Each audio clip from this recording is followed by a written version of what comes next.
Resort na may napakaganda at malinis na swimming pool. Bukod pa nga doon ay merong accommodation na parang nasa bahay ka lang. At kapag umaga ay mayroong napakagandang overlooking na view. Ito nga pala ang resort na nabook namin dito sa Antipolo para sa aming team building. Kaya samahan nyo na naman si Uncle Brick sa vlog niya rito sa Rosie's Private Pool. Ang plano nga namin ay dediretso na kami doon pagka-out namin sa trabaho. Kaya ito, tamang ready na kami rito sa labas ng building ng office namin. Delvin! Shoutout nga pala sa mga office mate ko kahit hindi kayo sumama rito sa team building natin. At ito nga, bumiyahe na nga pala ako neto mag-isa dahil ako lang yung nakamotor. Dito nga pala ako dumiretso sa meet up place namin para sabay-sabay na kaming pumunta papunta sa may resort. Yung motor mo walang kwenta.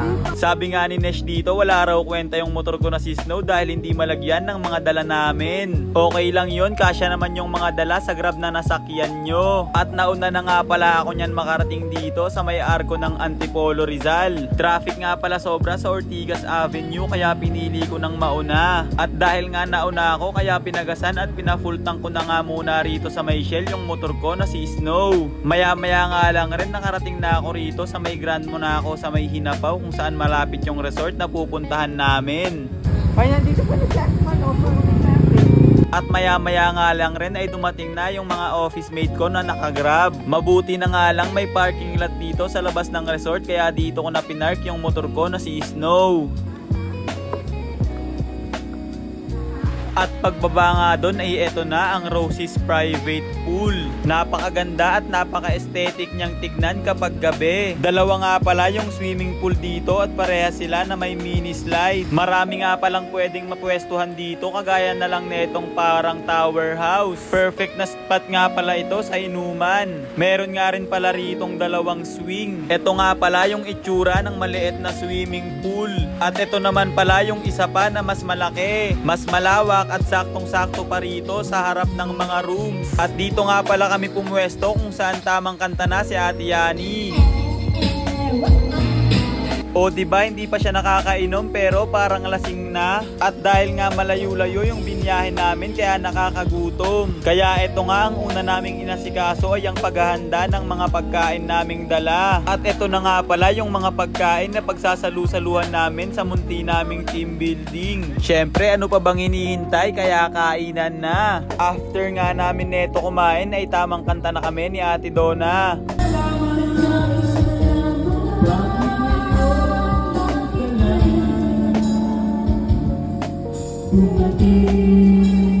At syempre para masulit nga ay in-enjoy na naming maligo sa swimming pool.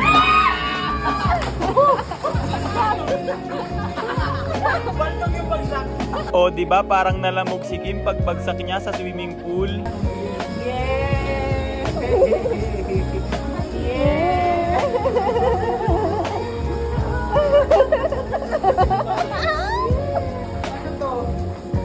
Ini. This is it. Pak. Bago, pak. O, pout lips. Yeah. Pangganay.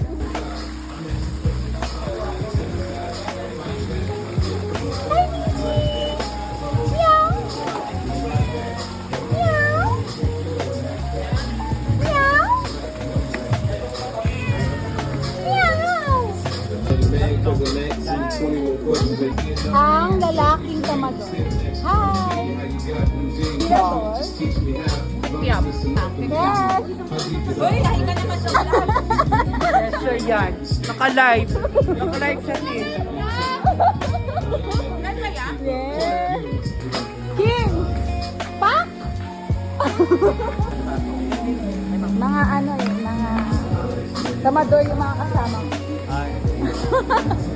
Sige kuya. Thanks. So, yung iba sana, natutulog na. Let's go! Go guys!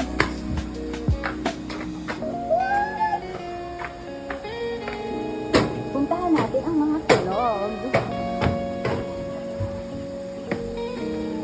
This is the first shift.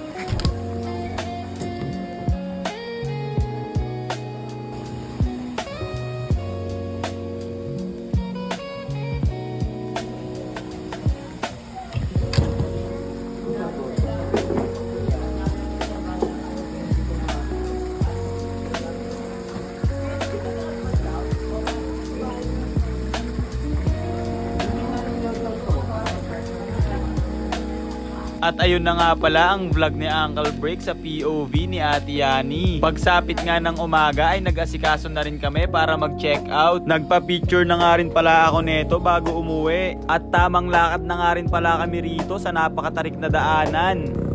Dong, tarik na daanan.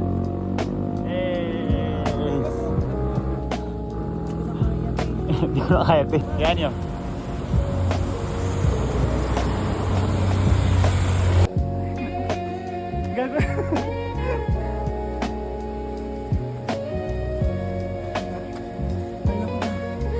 At dito na nga pala ulit kami niyan pumunta sa may tapat ng Grand Monaco. Dahil nga napakatarik ng daanan kaya dito na yung naging pick up point ng Grab. Nga. Siya pala yung nandyan sa loob. At nang dumating na nga pala yung Grab na masasakyan ng mga office mate ko ay nakipag-fist bump na ako sa kanila. At umuwi na nga rin pala ako neto. Kahit mag-isa nga lang akong pumunta at mag-isang umuwi ay napaka-solid pa rin ng experience. Nakulayan na rin kahit papaano yung drawing sa GC. Thankful pa rin dahil successful kahit kulang-kulang at hindi nakasama lahat. Ayun lang pala guys, hanggang dito na lang yung vlog ni Uncle Break. Maraming salamat sa panonood.